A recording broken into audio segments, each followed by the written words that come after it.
بنائے گئے ہیں کہ دنیا کے تمام ذی شعور انسان بنیادی حقوق کی پامالی کے خلاف آواز اٹھائیں۔ دو قسم کے لوگ ہی انسانی حقوق کی پامالیوں پر آواز بلند نہیں کرتے، ایک خود غرض اور دوسرے بزدل۔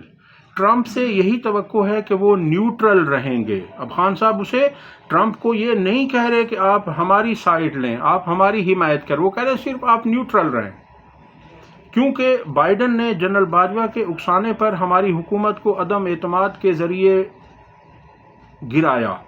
ہٹایا، واضح مداخلت کی جو ساری دنیا جانتی ہے۔ وہ کہتے ہیں کہ ہماری مذاکراتی کمیٹی حکومت کے ساتھ مذاکرات کر رہی ہے، ہمارے مطالبات جائز ہیں۔ 26 نومبر اور 9 مئی پر جوڈیشل کمیشن کا قیام اور سیاسی قیدیوں کی رہائی۔ ان کا کہنا تھا کہ DGISPR 9 مئی پر سری غلط بیانی کر رہے ہیں۔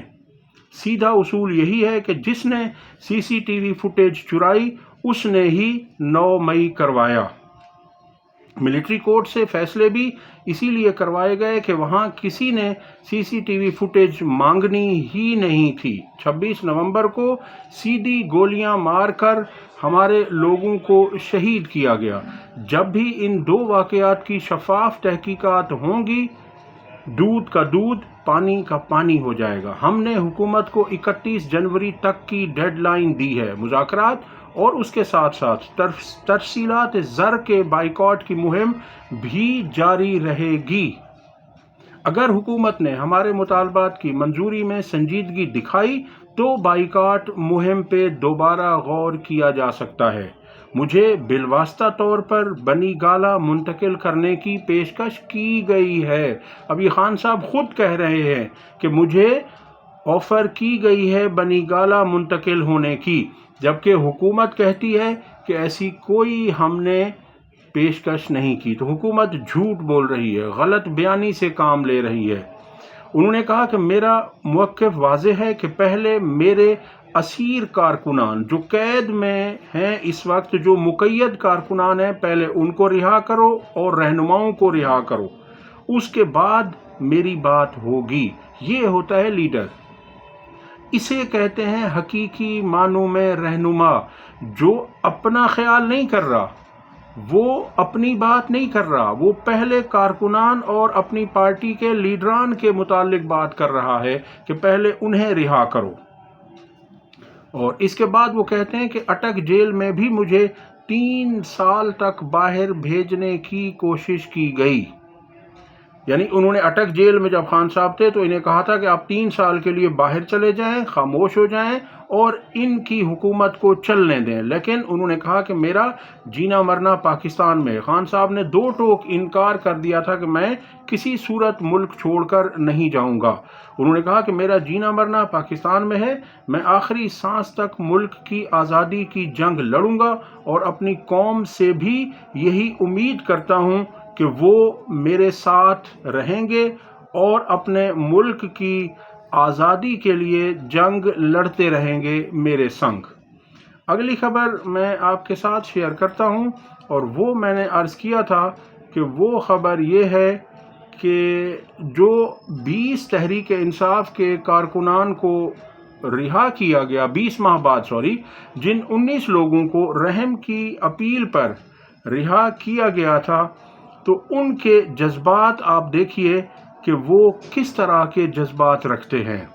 انہوں نے باہر آتے ہی ان کا جو انہیں رہائی ملی، اس رہائی کے بعد ان کا جذبہ، جوش، ولولہ، محبت، حوصلہ، ہمت، استقامت کوئی کم نہ کر سکا۔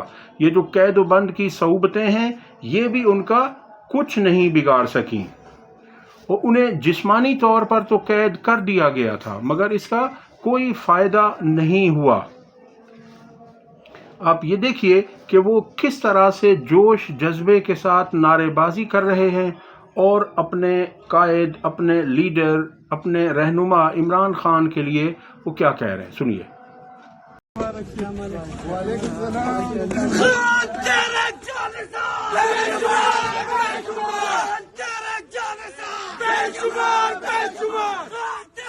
خان تیرے جان نثار خان تیرے جان نثار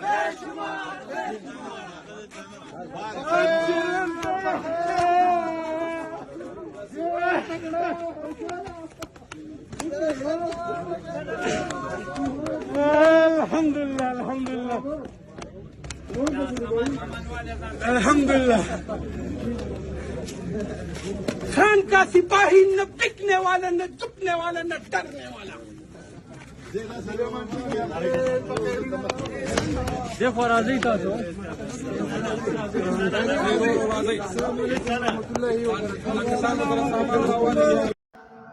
جی تو آپ نے سنا. اب اس میں یہ ہے کہ ان کو کوئی بھی چیز انہیں توڑ نہیں سکی، ان کے جذبے کو کم نہیں کر سکی، بلکہ وہ کہتے ہیں کہ حقیقی آزادی تب ملے گی جب ہمارا لیڈر ہمارے ساتھ ہوگا. آزادی تب ہوگی جب عمران خان رہا ہوں گے. ملٹری کورٹ سے سزا پانے کے بعد رہا ہونے والے پی ٹی آئی ورکرز کی خان کے حق میں خوب نعرے بازی. وہ کہا جاتا ہے کہ یہ بات معلوم نہیں میرے صیاد کو شاید، یہ بات معلوم نہیں میرے صیاد کو شاید، گھٹتی ہے اگر سانس تو کھلتی ہے زباں اور. یعنی یہ جو جس طرح سے زبانیں بند کر رہے ہیں، تو جب سانس گھٹے گی تو پھر زبانیں کھلیں گی، پھر لوگ بات کریں گے. اگلی خبر آپ سے شیئر کرتے ہیں کہ 26 نومبر 2024 کے احتجاج میں 278 ورکرز کی ضمانتیں منظور ہو گئی ہیں، جبکہ 158 کی مسترد کر دی گئی ہیں. اسلام آباد کی انسداد دہشت گردی عدالت نے 278 ورکرز کو رہائی کا حکم دیا. ٹوٹل مجموعی طور پر 436 ضمانتوں کی درخواستیں دائر کی گئی تھیں. اگلی خبر آپ کے ساتھ شیئر کرتے ہیں کہ سال 2024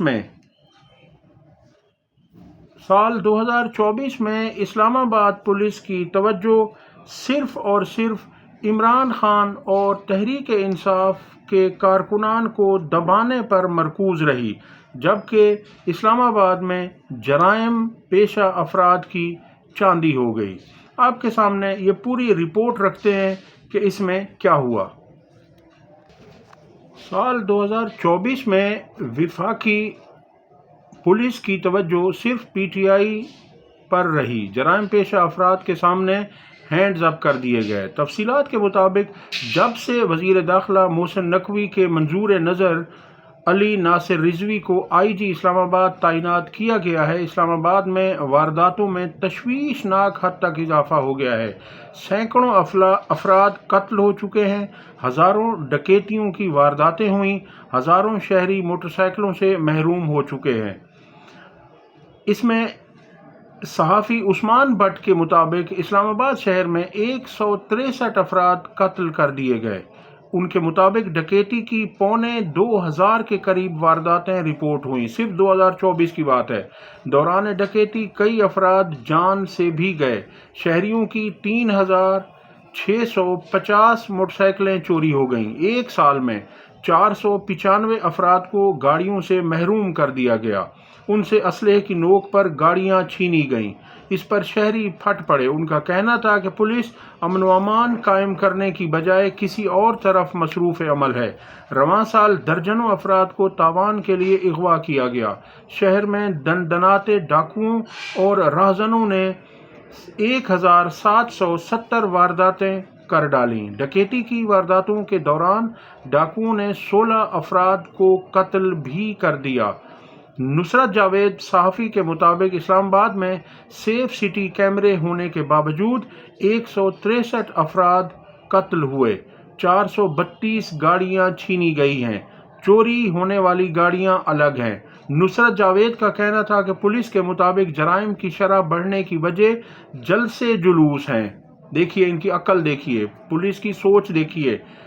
پولیس کا کہنا تھا کہ ہمارا زیادہ اسلام آباد میں تحریک انصاف کے احتجاج جلسوں کو روکنے اور کاؤنٹر کرنے میں وقت صرف ہوتا ہے.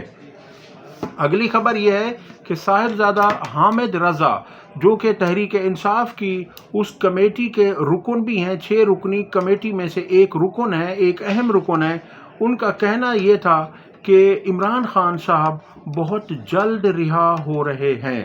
انہوں نے خوشخبری سنائی ہے، کاشف عباسی کے پروگرام میں گفتگو کر رہے تھے، انہوں نے کہا کہ میں بہت جلد عمران خان صاحب کو بنی گالا آتے ہوئے دیکھ رہا ہوں، بغیر کسی ڈیل کے، بغیر کسی رکاوٹ کے، یعنی وہ کسی طرح کا کمپرومائز کر کے نہیں آ رہے۔ صحافی کاشف عباسی نے ان سے پوچھا کہ کیا خان صاحب صرف بنی گالا میں رہیں گے یا ہمارے سامنے بھی وہ آ سکتے ہیں، یعنی کہ ان کو مکمل آزادی ہوگی ہر طرح کی؟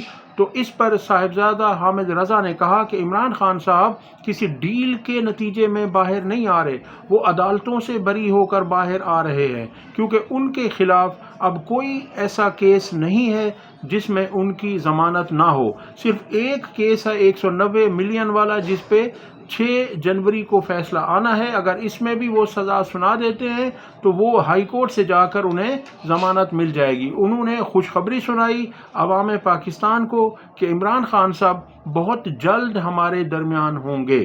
اب تک کے لیے اتنا ہی۔ ویڈیو پسند آئی ہو تو لائک اور شیئر کریں، چینل کو سبسکرائب کریں۔ اللہ حافظ۔